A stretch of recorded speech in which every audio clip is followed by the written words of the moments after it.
war la qabaa xiisa ma leh gudoomiye Aadan Madoobe si aan caadi ahayn ayaa loogu soo dhaweeyay magaalada Baydhabo ee gobolka Bay wuxuuna noqonayaa madaxweynaha sharciga ah 5 sano ee soo aadan ee loo dooranayo South West Soomaaliya xukunkii halka baneeyay ee lafta gareen ayuu bedelayaa ninkan madaxweyne Xashi Maxamuud iyo xulafadiisa ayaana aad u doonaya xasan eelay iyo xubno badan oo halkaasi dhiig iyo dhacaanba u horay ayaa xukunka waayay Cabduqaadir Maxamed Nuur Jaamac madaxana furan guddoon baarlamaan ayuu helaya waxaase sheekadoodu aysan faray ka qodnayn Mukhtaar Robow Xuseen Sheekh Maxamuud oo xokayaha xisbiga JSB laga dhigay iyo xubno kale oo ku jiro xasan eelay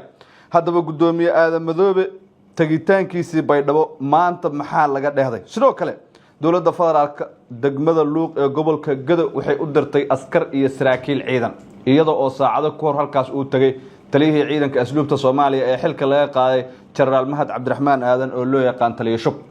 taliye shub doolow ayuu si dhuumaaleysiga ku tagay wuxuuna halkaas kula kulmayaa ciidankii Awdiin la ka baxay ee halkaas isku shubay saraakiil ayayna dawladdu u dirtay dagaal ayaa looga cabsi qabaa Luuq wararku isa soo tarayaan haddaba waxaan eegaynaa oo aan soo koobaynaa Aadan Madoobe ma noqon karaa madaxweynaha Koonfur Galbeed rajadiisu waa inta mase isku keeni karaa South West Soomaaliya sidoo kale wararkii ugu dambeeyay isku day lagu doonayay in lagu dilo laguna toogto madaxweynaha Mareykanka Donald Trump oo la fashilay isagoo oo casho sharaf u sameeyay wariyaasha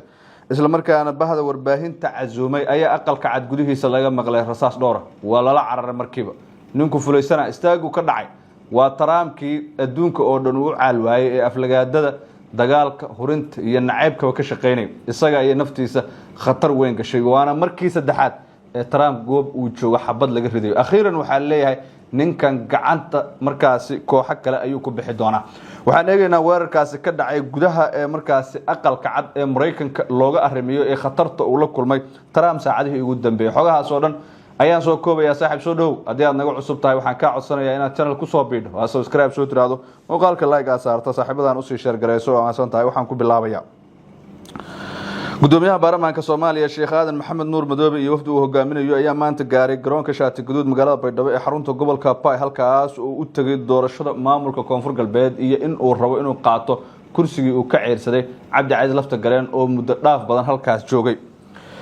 Aadan Madoobe oo ah murashaxa xisbiga JSB ayaa si weyn loogu soo dhaweeyay magaalada Baydhabo waxaana ka qayb galay soo dhaweyntiisa hogaamiyaha ku meel gaarka ee Koonfur Galbeed Jibriil Cabdirashiid Xaaji maamulka magaalada xildhibaano wasiiro iyo shacab qaabka loo soo dhaweeyay ayaa ahayd qaab cajiib ninkan sida loo soo dhaweeyay waxaad moodaa madaxweynihii maamulkaas oo safar dibadda u baxay bila maqnaa kadibna soo laabtay magaalada oo dhan ayaa isku soo baxday garoonka Shaati Guduud ilaa magaalada gudaheeda oo dhan dadku waxay huwanaayeen calanka Koonfur Galbeed iyo sawirada ninka la yiraahdo Aadan Madoobe iyaga oo dhahaya madaxweyne soo dhawow boorar ayaa lagu xarray magaalada waxaa la lahaa madaxweyne soo dhawow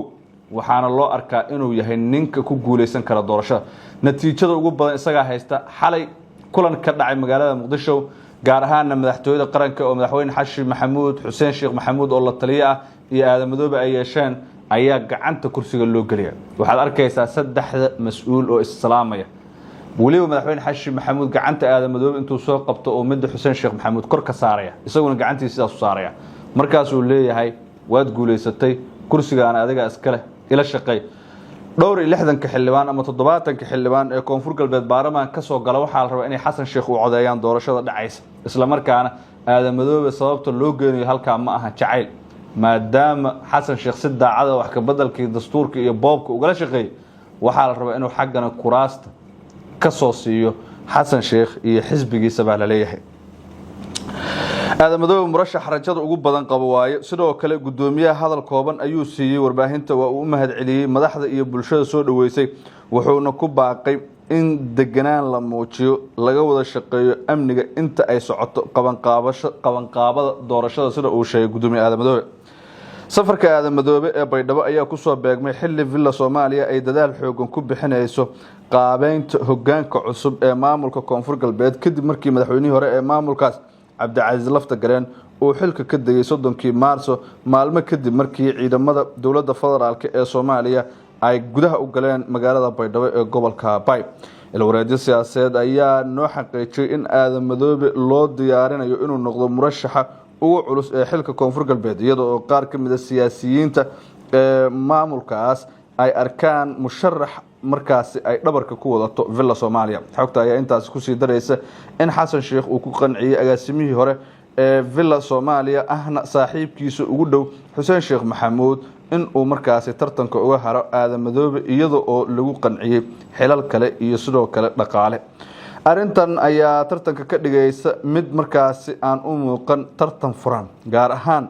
maadaama Baydhabo ay ku jirto marxalad kala guura oo dawladda federaalka ay saameyn xoogan ku leedahay ma jiro murashax u dhigma baa la yiri Aadan Madoobe ama weeraan uu cabsi ka qabi karo inuu xilkiisa markaasi kula dhawo ama tartan adagba uu kala kulmo sida xogaha ay leeyihiin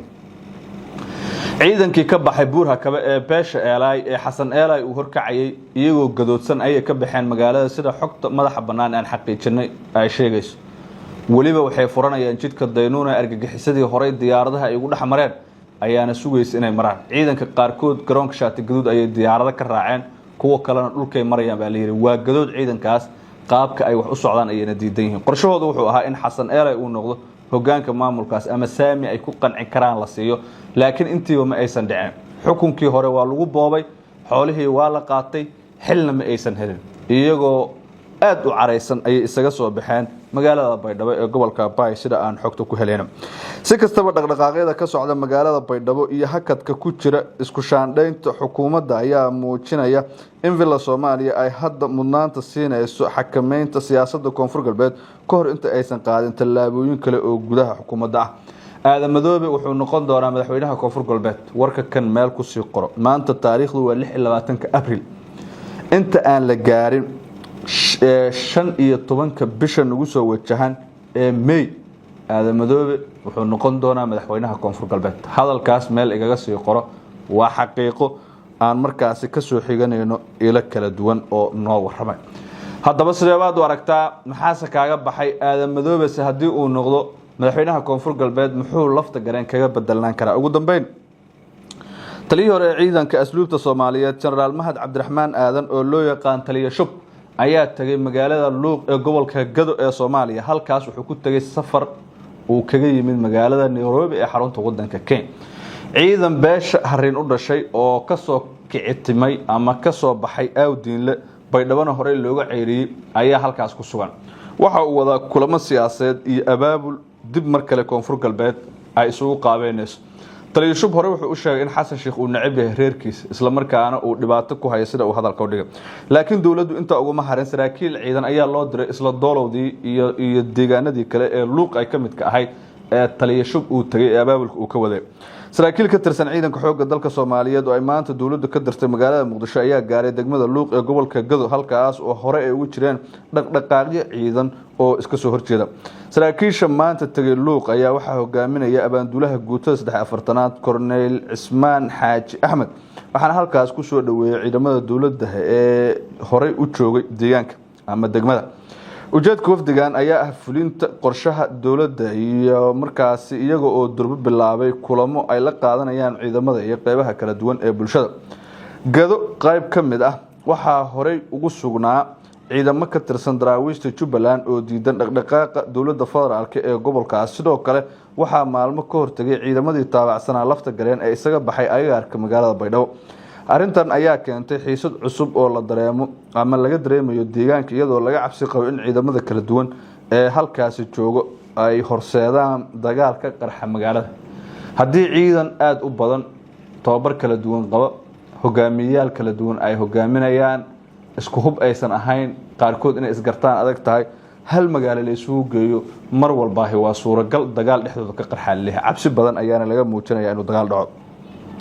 loolanka u dhaxeeya dawladda federaalka iyo maamulka Jubbaland ayaa si xoogeystay iyaga oo mar kale markaasi u muuqda kuwa fowdo ama kuwa fooda istari doono marka la eego sida ay wax u socdaan gaar ahaan dhaqdhaqaaqyada labada dhinac ay wadaan Jubbaland waxay wadaa diyaar garow isku tash dawladdu waxay wadaa sidaas la mid ah waxaana la leeyahay waxa suuragal ah in dagaalo ay dhacaan muqdisho iyo kismaayo ayaa muddo dheer waxaa ka dhaxeeya khilaaf isu bedelay gacanka hadal sidoo kale sababay in uu go'o xiriirka labada dhinac waa Axmed Madoobe iyo madaxweyne Xashi Maxamuud waxaad ogtihiin in sanad ka hor lagu dagaalamay Raas Kamponi oo ay ceeb weyn ka dhacday oo ciidankii qaranka ay iska dhiibeen markaasi dal shisheeye oo cadow ku ah Soomaaliya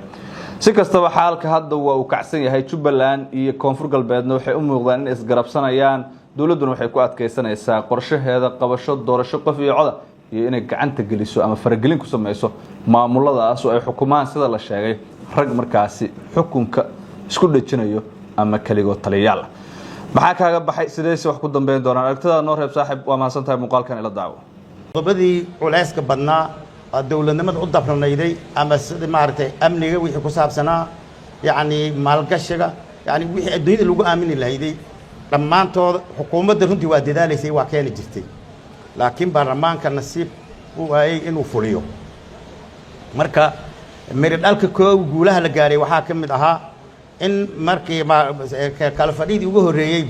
shuruucdii ugu dhabka badnayday oo adduunyada lagu aamini weysay cunaqabataantii hubka iyo maaragtay deen cafiskii ku horgudbanaa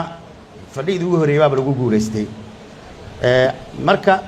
dastuurka maadaama arrimo siyaasadeed ay ku dhex jireen waqti badan la siiyay kiin ilaa xukuumaddii dawlad goboleedeed ay soo wareejiyaan baarlamaanka faraha lama gelin markii laakiin la keenay waqti hore ayaa la bilaabay waxaan aad isaga ilaalinay in maaragtay maadaama arrintan arrin bad xasaasi ay ku jiraan inaan isu khilaafin oo yani khilaafka lama diidahayo kala aragti duunaanta oo la murmo يعني كان أنا سائلة تاي عدي عدك بدتن لقاته تاس خلاف معها لكن إن ما عرفت أهرمك على أشوا براي كلشان يعني هذا سجى إلى عليني مركز دمبة مركز أرني ربيتان كالصوماليات شعب كالصوماليات اللي بعنا ده اللي بدأ قوله سيد دياري ويهين إن لقى مارمان تهي إن للماسترو بارمان كي كوبي توبنانا دهين بارمان كلابي توبنانا أو حوالينا دهين ومد الصوماليات يعني قوسك نقطة أو ماركتي إن أرنتها من الدقاجين دونين يعني شك كذا قبل وأركتين شلي يوم مركي لأنسحيي فرحد تدوينها الصومالية كبالي تدوينها أنا جورية سيدي يقول السعودان ظروفها سيدي يجي عليين دولة النمذا سيدي دولة الماسترين أو شروط الماسترين يجي عليهن مركا في رئيس سياسي تبغى كوريا إلى حالي وحبذا وماركتي إياه لك الفهمي ذاتي إصلاحها يعني عقبتها على الدستور كي هرمرك أتكو حيسو تاجرات كهري سادات كيسلها واقوستان حقيقي شعب الصومالي ربتان كيس والله أركي مركا أرنتاس مركي نوع ذاتي ولا عليه لبانا نلاها أو ماركتي وحان رمني إن كلية وحي لبانا ذو كوكا لبحيان عطل إن إهاتان رمني الدد ولا عليه أنا نسجعلنا هاي وحي لبانا سلنا هاي وصل حقوقنا هاي أيها وحي يسكدين إن برنامج كدام يعني أيضا أو حضر لهين عد قادس هين سكال إني كوجوجيان قولها مركا أركي أرنتاس قوانا يكجارين أيضا الأسلمين سي معركتي يعني لوكال بتبادو وأنا واجبات قدون كقولها لابد عقل إسكيلي هواية مركا وحن سميني ولا عليه هو أرتي أرنتو ذي ربشي إسو بدل شيء أنا قو معركتي أنا كلا جورين وحن ولا ليال وحن نسوجا سي أمني يهول أبسام الصعد لو عيارين أيضا رنتي وما هتسيني مركي أرد وأقرأ وسدين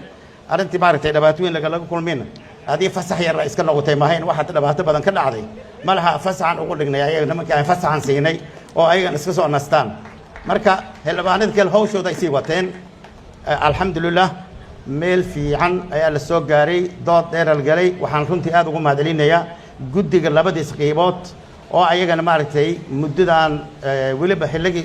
سون كنا صور وادي عن فريسني أيضا نلقاتي صود ذلك مدن المرحوين واحد وقاتا برلمانك الصوماليات وحي أبررين أي أوفس حق الدستور كجارين كالفرق دمادي صون نتهي أيا أنت اللي فريستي وحال القوامية إن وحكسته أن أهرنو فس حق ميل إسكندرنو صون كنا سشري ميل إسكندرو أو يعني ومد الصوماليات مدة دولة مانديت كدولتنا ما دام وسولوية هاي إن ما عرفت يعني أيضا قبية أنتان لقيت تجين وحكستان وقاعدته فسح لقالي لا أنتان لقالي ما يسترع يلا جو حصلي الحمد لله إلهي وانو قولي ما أنت دلك يعني وحولي هاي دستور ما يسترن أو ما عرفت قبية هاي waxaa loo baahan yahay in fulintoodii horeyba maaragtay waa noo qornayday xildhibaanada qaranka in qofkii oo qarsoodiya lagu soo doorto dastuurka ku qornayday ogaada hadda laguma qorin laakiin waa la fulin waayey mudane madaxweyne mudane ra-iisul wasaare fulinta idinka ah caawa aniga dardaartayda waxay tahay dastuurkaas inuu warqad iska ahaado meel yaalo intaas dhabaatee looguma bixinin waxaa looga bixiyey in la fuliyo la hirgeliyo ayaa looga bixiyey hirgelinteedii fulinteeda madaxweynaha xukuumadda waxaan leenahay oo codsiga dheer aan ka codsanaynaa in marna laga garaabin sideeda loo fuliyo anugu waxaan rabnaa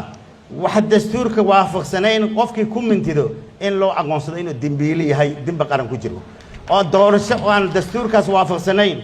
shakhsiyaad anaga iska samaysan hadday yidhaahdaan in loo aqoonsado inay dembiile yihiin oo qarannimadii ka hor yimaadeen waayo dastuurka qaranka shareecada islaamka wixii ka soo haray sharciga ugu weyn oo dalkan leeyahay waa dastuurka yaa sameeyey soomaaliya samaysay dhammaystirkeedana yaa dhammaystiray hay-addii ummadda soomaaliyed u xil saaratay baarlamaankan wuxuu ku ammaan yahay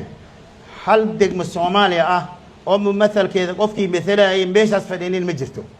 marka dadkii ayaga doorteen ummadda soomaaliyeed oo shalayna ergadooda u wakiilatay ayaa dastuurka sameeyey marka waxaan leenahay shakhsiyaadka soomaaliyeed oo dastuurka diidan ama wax kale maaragtay wax ku raadinayo walaalayaal waa qaldantihiin shalay weliba siyaasiyiinta u badan shalay markii lagu doorto dadka hadda musharaxiinta u badan dadka aad u diidan markii lagu doorto waxaad ummaddu u sheegtay dastuurka la dhammaystiraayo markaas ma dhihin haddii anigaba la i doorinin qof kale ma dhammaystiri karo ma dhihin qof kastana wuxuu lahaa aniga waa haddii madaxweyne noqdo waxaan baarlamaanka ku gacansiinayaa waxaan aniga ballan qaadayaa in dastuurka la samaynayo kii idin shalay aad ballan qaadeen iyo dadkii aad islahaydeen ayagaa samaynaya idina ku gacansiya ayagaa dhammaystiray musharaxiinta mid ka mid ah oo guulaystay ayaa ku gacansiiyey marka walaalayaal yaan la iska gardarnaanin dalkana fawdo yaan la gelinin dalka fawdo ma rabno dastuurkaas ciddii diiddo qarannimadu diidan yahay xaqiiqdii ciddii dastuurka diiddo qarannimadi Soomaaliya diidan tahay waxaad ogaanaysiin aniga waxyaalo badan oo waayay aragnimo ah oo intaan dastuurkan la bilaabay